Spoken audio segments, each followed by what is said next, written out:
바다는 상처를 아주 조용히 받아들였습니다. 하늘에서 떨어진 것은 단순한 피와 살점이 아니었습니다.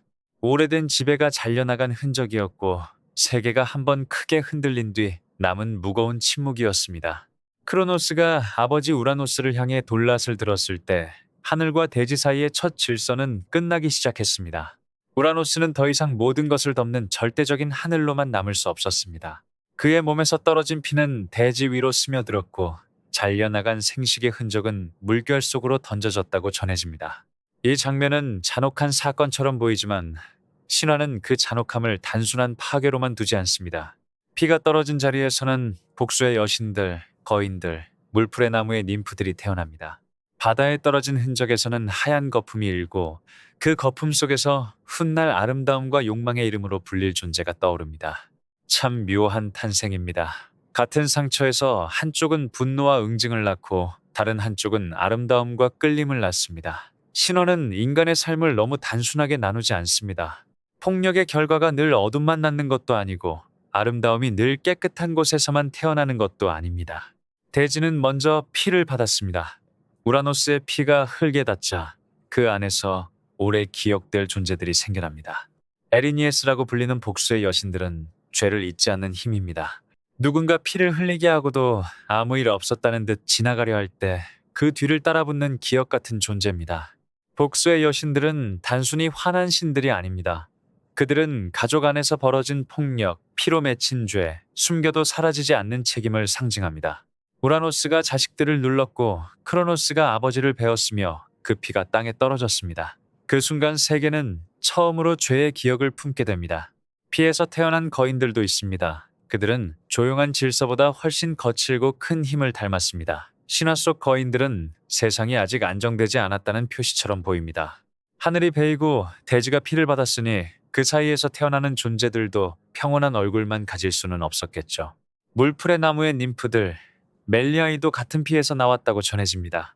이 부분은 특히 흥미롭습니다. 피의 흔적에서 복수와 거친 힘만 태어나는 것이 아니라 나무와 숲의 생명도 함께 생겨납니다.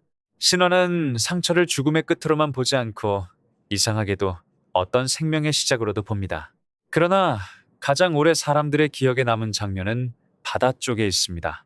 잘려나간 우라노스의 흔적이 물결에 닿고 바다는 그것을 삼키지 않습니다. 물은 흔들리고 흰 거품이 천천히 모입니다. 바람과 파도 사이에서 더럽고 무거운 사건이 이상할 만큼 밝은 표면을 만들어냅니다.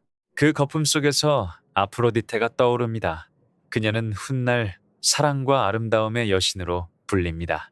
그런데 그녀의 출생을 가만히 보면 아름다움은 평화롭고 순한 자리에서 조용히 태어난 것이 아닙니다. 아버지의 몰락, 아들의 폭력, 바다의 흔들림, 몸에서 떨어져 나간 흔적이 모두 얽힌 자리에서 나타납니다. 아프로디테의 탄생은 그래서 눈부시면서도 편하지 않습니다. 바다 거품 위로 아름다운 존재가 떠오르는 장면은 화려하지만 그 아래에는 피와 절단과 권력의 무너짐이 있습니다. 아름다움은 때때로 고통을 지워버리는 장식이 아니라 고통의 표면에서 피어나는 이상한 힘일 수 있습니다. 조금 생각해보면 사람도 비슷한 장면을 압니다. 삶에서 가장 어두웠던 시간이 지나간 뒤 전혀 예상하지 못한 감각이 생겨날 때가 있습니다. 누군가는 더 단단해지고 누군가는 더 예민해지고 누군가는 사랑을 더 두려워하면서도 더 깊이 찾게 됩니다. 상처는 사람을 망가뜨리기도 하지만 어떤 이름 붙이기 어려운 빛을 남기기도 합니다. 물론 그렇다고 신화가 폭력을 미워하는 것은 아닙니다. 우라노스의 피에서 복수의 여신들이 태어났다는 사실이 중요합니다. 잘못은 사라지지 않습니다. 아무리 새로운 질서가 시작되고 아무리 아름다운 여신이 바다 위에 떠올라도 피가 땅에 남긴 기억은 끝까지 따라옵니다. 이 균형이 이 이야기의 깊이입니다. 바다는 아름다움을 내놓고 대지는 책임을 내놓습니다. 물결은 거품을 만들고 흙은 복수와 거친 생명을 품습니다.